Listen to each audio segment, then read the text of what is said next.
O 3x4 desta semana é com a advogada especialista em alienação parental e psicóloga, Alexandra Uma. Doutora Alexandra já está conosco. Alienação parental é reflexo de um divórcio mal sucedido ou é um crime praticado da briga ainda de pai contra mãe? Bom, eu acho que é um pouco das duas coisas. É a dificuldade que as partes têm de separar a relação conjugal, que a gente chama de conjugalidade, com a relação parental, que é de pai e mãe com a criança. Então, as pessoas não entendem que você pode ser ex-marido, ex-mulher, mas jamais é um ex-pai ou ex-mãe. A relação de respeito que deve haver entre as partes, ela permanece mesmo com a separação. E a obrigação dessas partes e a responsabilidade delas perante as crianças, elas permanecem a vida inteira, independente de estar separado, de estar divorciado ou de estar casado.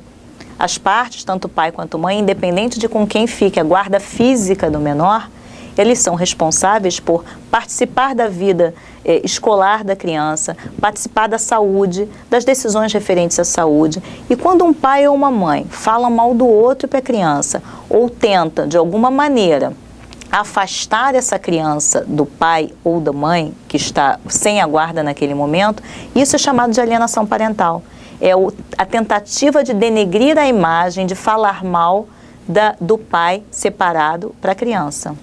Doutora Alexandra, o termo alienação parental é um termo novo, mas a senhora concordaria comigo que a alienação parental já é algo que vem de anos, apenas as pessoas não se mobilizavam juridicamente? A alienação sempre existiu, né? Antigamente era chamada de picuinha, de implicância. Ah, isso passa, deixa a poeira baixar. Era o famoso deixa a poeira baixar, que com o tempo isso melhora. Só que antigamente também nós tínhamos uma outra configuração familiar. A gente tinha um pai que era o provedor, que pagava pensão, e uma mãe que ficava em casa tomando conta das crianças. Essa mãe que tomava conta das crianças, ela recebia essa pensão, gerenciava toda a vida das crianças, e esse pai vinha só no final de semana, de 15 em 15 dias, para passear. Era o pai de shopping, era o pai de lanchonete. Hoje, com a modificação do entendimento das formas de família, esse pai quer participar da vida dos filhos. Ele quer também ter a responsabilidade de tomar as decisões em conjunto. Então, antigamente, o que era alienação nada mais era do que uma complementação da formação familiar. Não havia esse entendimento de que pai e mãe devem e podem participar da vida dos filhos. Então ficou uma ideia muito arraigada antigamente, dizendo, não, a mãe é que deve ficar com a guarda porque ela pode mais, ela tem melhores condições. Só que hoje, até com a nova Constituição, com a ideia de que pai e mãe são iguais, todo mundo é igual perante a lei, esse entendimento mudou. O homem quer participar da criação de seus filhos, quer também decidir sobre as coisas relativas a ele, e muitas mulheres não conseguem entender isso e acham que a perda desse poder de decisão, ela traz uma perda de poder perante a criança. Doutora Alexandra, eu atentei, a senhora se referiu muito à mulher. Isso quer dizer que, pela sua experiência, no seu escritório, a senhora é especialista em direito familiar, há muito mais casos de mulheres praticando a alienação parental? Olha, Ana, até bem pouco tempo atrás, as guardas eram sempre unilaterais das mães. Sempre, assim, 90% dos casos. Hoje, a gente já tem uma modificação muito grande nisso. Nós temos vários pais com a guarda física das crianças e a gente percebe, a gente fala em mãe, mas a gente quer falar genitor ou genitora, porque na realidade, antigamente, quem tinha mais guarda era a mãe. Então, quem praticava a alienação com mais frequência era a mãe. Hoje, você vê que independe de sexo, depende da vontade da pessoa de agredir e prejudicar o terceiro. Só que, na realidade, ele prejudica a criança muito mais do que ao outro ex-companheiro. A senhora tem uma experiência grande em direito familiar. Eu queria agora, para tornar, inclusive, o assunto mais próximo de quem está nos escutando e nos assistindo, como é que a senhora define ou qual o caso emblemático que a senhora já enfrentou sobre alienação parental? Olha, nós temos alguns casos muito interessantes que nós trabalhamos muito. O que acontece? A pior forma de alienação parental hoje é a falsa acusação de abuso sexual.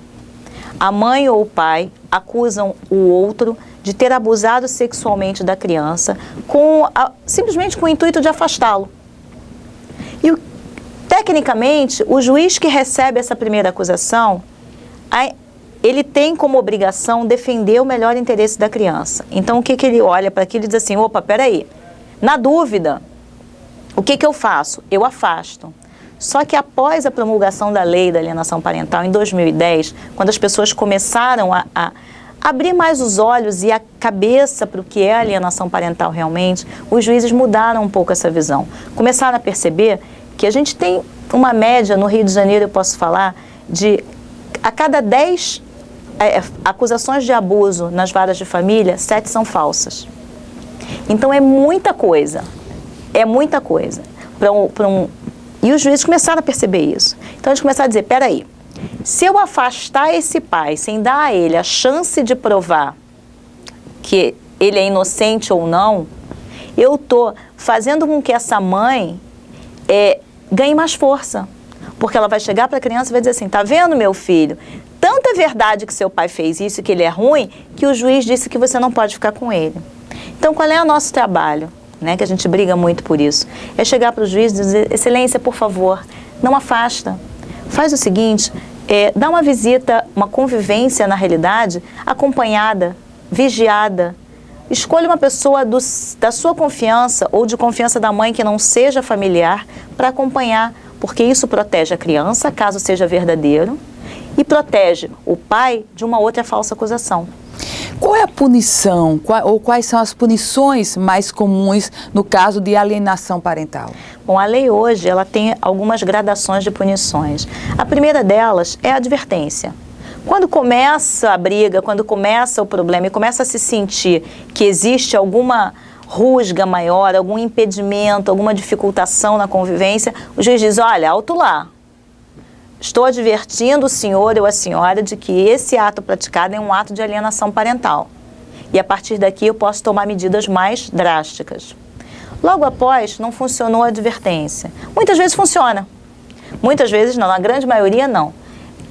Ele pode partir para uma ampliação da convivência do genitor alienado. Ou seja, eu estou acusando, eu estou impedindo o meu ex-marido de ver minha filha. Então, porque eu digo que ele é mau, que ele é alcoólatra, que ele é qualquer coisa. Aí o juiz diz, não, você está falando isso para sua filha? Então vamos fazer o seguinte, para ela ter certeza que isso não é verdade, eu vou aumentar o convívio com o pai. Ela aumenta o que já é uma punição para quem aliena, que quer aquela criança como marionete, como forma de atingir o outro. Depois disso, depois da advertência, depois do aumento de convivência, a gente tem a multa. A multa pecuniária, o valor financeiro incomoda muito, porque mexer no bolso das pessoas é uma coisa que deixa muito incomodada. E são multas altas. Não adianta dar R$50 de multa. A gente tem que trabalhar com multas altas. Nós temos multas no Rio de R$5.000 por atraso de entrega de criança. Doutora Alexandra, eu apresentava a senhora no início da entrevista e dizia que a senhora também é psicóloga. E aí uma análise mais psicológica desse aspecto da alienação parental. É uma vingança de quem foi preterido em uma relação de casal ou, na verdade, é um ciúme que envolvendo o filho? Eu acho que é um pouco de cada. O que a gente tem que pensar é o seguinte, a alienação parental, ela é familiar. Ela é uma repetição de comportamento. Famílias que vêm com já vêm de uma linha, por exemplo, uma mãe que criou seus filhos sozinha, ela já vai passar para as filhas a ideia de que não é necessário um homem para se criar os filhos. E isso se repete, esse ciclo tem que ser rompido e o judiciário está aí para fazer essa ruptura.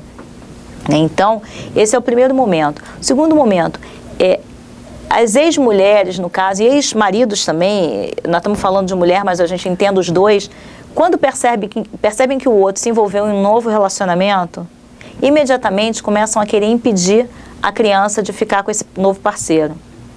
Então dificultam a relação, alienam mais ainda. Está vendo? O seu pai ou a sua mãe deixou a gente por aquela mulher. Não, ele não deixou a gente, ele deixou a mulher. A criança continua sendo filho dele.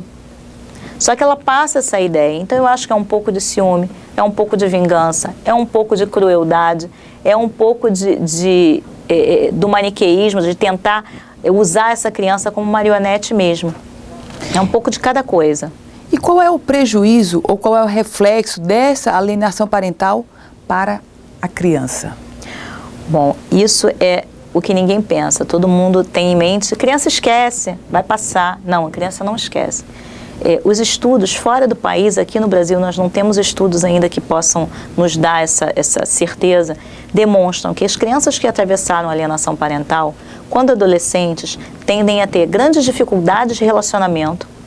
Por quê? Porque ela percebe, se a minha mãe falou que meu pai era ruim, então qualquer namorado é ruim e assim sucessivamente. Elas têm dificuldade de relacionamento, maior tendência a alcoolismo, ao uso de drogas. Em alguns países da Europa existem estudos dizendo, inclusive, que há um grande índice de suicídio por crianças que foram alienadas na infância. Então, os menorzinhos, quando passam por isso, apresentam sintomas variados, como dificuldade na escola, piora do comportamento, dificuldade para dormir, terror noturno. Cada um vai reagindo de uma forma, né? E precisam de um atendimento imediato e um tratamento imediato para isso. Qual é a relação que a senhora vê entre a prática da alienação parental e o divórcio, a disputa pelos bens? Isso é uma coisa... A pensão e os bens também são um grande mote para uma troca, né? Se utiliza como uma chantagem. Ah, você não tem dinheiro para dar? Então tudo bem, não vai ver seu filho. É muito comum a gente ver práticas pequenas de alienação assim, mãe, me dá danoninho? Não tem, a pensão que seu pai paga não dá para comprar danoninho. Isso é alienação. Porque implicitamente você está mostrando para a criança que o pai não gosta dela porque paga pouco. Porque paga pouco, porque não dá dinheiro, às vezes porque ele não tem mesmo. Muitas vezes porque não quer. E na disputa de bens, muitas vezes os acordos são feitos assim, não, então tá, eu te dou mais um fim de semana, mas você me dá aquele apartamento. Isso acontece. E a gente percebe isso no curso do processo. E isso não tem um aspecto também psicológico sobre a criança? Quer dizer, ela está sendo trocada, o tempo dela, por um apartamento, doutora? Sim. Mas às vezes é um apartamento, às vezes é um danoninho. O problema é esse. Essa intenção, esse escambo que é feito, isso é passado para a criança. Porque o pai ou a mãe que pensam na criança, eles não deixam ela participar desse processo. Papai e mamãe estão brigando, mas isso não é problema seu. Papai é o papai, a mamãe é a mamãe, você tem que obedecer os dois. Isso é o padrão de comportamento normal. Pessoas, eu sempre disse que as pessoas têm que fazer curso de ex-pai e ex-mãe, né, de ex-marido e ex-mulher, para não ser ex-pai e ex-mãe, antes de ter filho. Porque você tem que saber como é que você vai reagir depois de você se separar. Eu digo aos meus clientes, vocês deviam ter feito o cursinho antes. Porque agora você vai brigar por causa disso. Ah, mas eu pago mais se ela me deixar ver mais? Não. A gente toma muito cuidado no escritório. Esse tipo de cliente eu não trabalho com eles. Doutora Alexandra, a senhora consegue traçar o perfil dos casais que se envolvem em crimes de alienação parental? Por exemplo, faixa etária, classe média, uma classe mais baixa. Qual é o perfil principal que chega até a senhora? O que a gente percebe mais é que a classe baixa tem pouco índice de alienação parental ou chega pouco a gente o índice de alienação parental por duas razões. Primeiro, porque eles não têm condições financeiras de arcar com um advogado particular. E segundo, porque a maioria das pessoas muito pobres diz o seguinte, vai embora, larga a família, vai embora, arranja outra mulher, outro marido e deixa aquelas crianças para o próximo criar. Então, eu vejo que a classe média e média alta é a que mais se envolve em processos de alienação parental. E são as que mais, o maior índice de falsa acusação de abuso. Lembrando que essa falsa acusação de abuso pode levar, pela lei, até a reversão de guarda, que é a punição mais grave que o alienador pode ter pela lei da alienação parental. A advogada e psicóloga Alexandra Uma foi a nossa entrevistada de hoje no 3x4.